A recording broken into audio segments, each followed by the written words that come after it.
For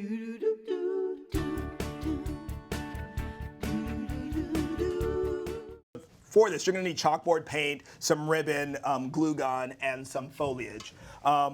For the tray part of it, though, I want to make sure people understand. You don't want to paint a nice tray. You have sterling silver trays. You have silver plate trays.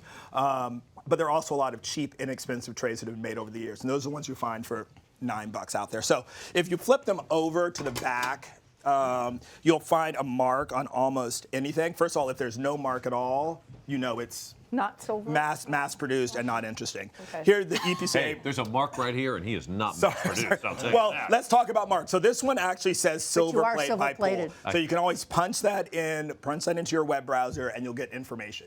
If something is sterling silver plate, usually it's going to say mark, especially if it's European. Right. If it is actually sterling silver, this is going to be interesting. Wait for it. Wait for it. It has to go through a process of being approved through the Grand Hall, and therefore it is marked Hallmark.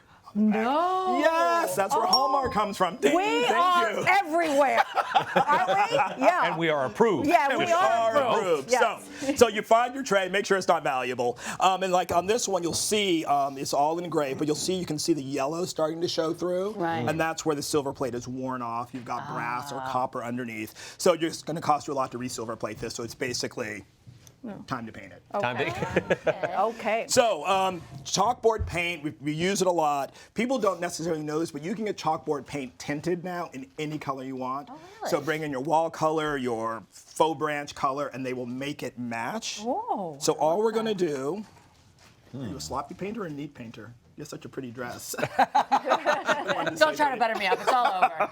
Okay. All right, have at it. All right. And what you're going to do is just paint the center of the tray, and you want just to leave a line and just find where the tray naturally goes up, and you don't need to mask it. Just be slow and careful. And do we have to slower and more careful. Slower and more carefuler? Do we have to? Do we clean up the edges, or do we like this rustic? I like it rustic. My mom says if you polish your silver too much, who will ever know it's silver?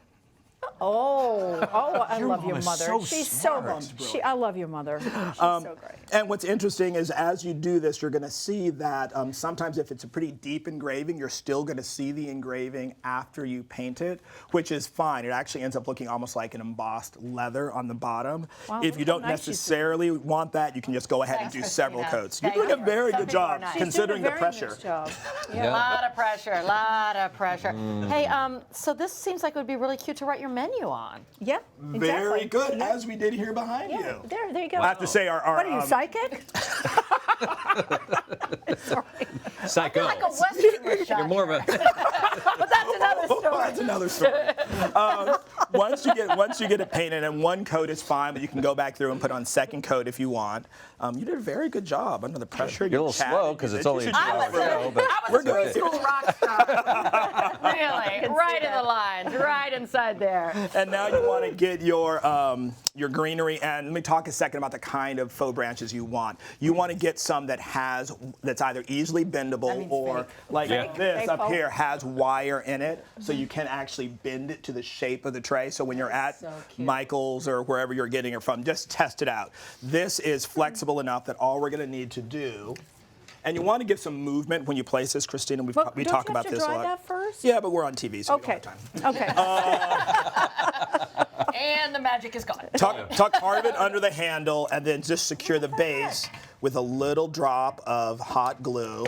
You know, you might need to cut off the ends if they've got extra large burning your finger. strands. Ow, I can feel it. Every time. I know. There you go. And now I like to create movement, so either wrap one side or do like this where you're coming up and coming down, or brace the top. I find that if you cover the whole thing, it's too much, predictable. And you don't see the tray itself because you do sorry. want to see some of the beauty of the metal. Don't you love the smell of glue gun? I actually do. I know, it just like reminds you of crafting. Doesn't it? I know. I'm still lingering with the chicken and waffle smell. Yeah, to be that honest was with amazing. you. I was actually totally disappointed because when I was getting these made, they were cooking the chicken. It smelled so good, and they went out to craft service and like, sandwiches. Oh, well, we'll get you some in the kitchen. Now, this seems like you could also do, this seems like it came with the fake glitter on it, but you could even glitter some of these if you wanted, right? You could, a little spray glue glitter. This one already came with glitter. And, super easy, super fun, and really you could use these for everything. Hang in your dining room, write your welcome message, write your menu.